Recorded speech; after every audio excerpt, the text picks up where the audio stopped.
ఏపీలో రైతులకు 20,000 తల్లికి వందనం పైన అప్డేట్. కేబినెట్ భేటీలో కీలక నిర్ణయాలు. ఆంధ్రప్రదేశ్ కేబినెట్ సమావేశంలో పలు కీలక నిర్ణయాలు తీసుకున్నారు. అమరావతిని రాజధానిగా కొనసాగిస్తూ పునర్విభజన చట్టంలోనూ పేరు మార్పునకు ఆమోదం తెలిపారు.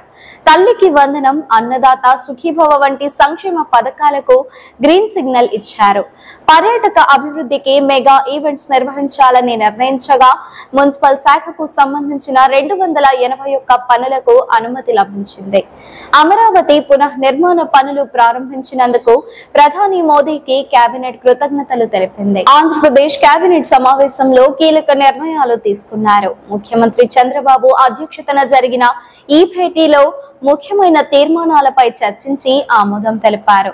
ప్రధానంగా ప్రభుత్వ పథకాలతో పాటుగా కీలక అంశాలపై నిర్ణయం తీసుకున్నారు.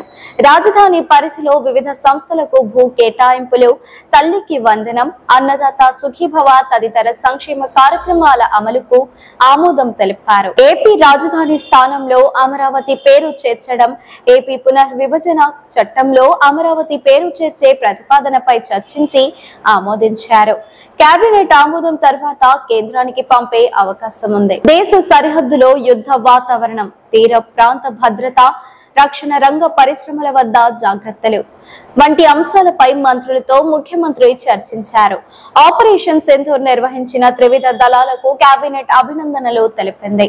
అలాగే ఏపీలో పర్యాటక అభివృద్ధికి మెగా ఈవెంట్స్ నిర్వహించే అంశంపై నిర్ణయం తీసుకున్నారు.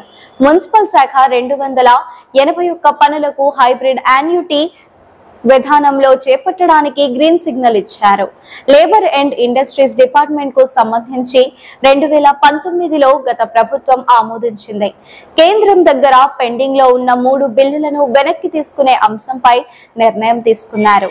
అమరావతి పునః నిర్మాణ పనులు ప్రారంభించిన ప్రధాని నరేంద్ర మోదీకి మంత్రివర్గం ధన్యవాదాలు తెలిపింది. 47వ CRDA సమావేశంలో తీసుకున్న నిర్ణయాలకు ఆమోదం తెలిపారు.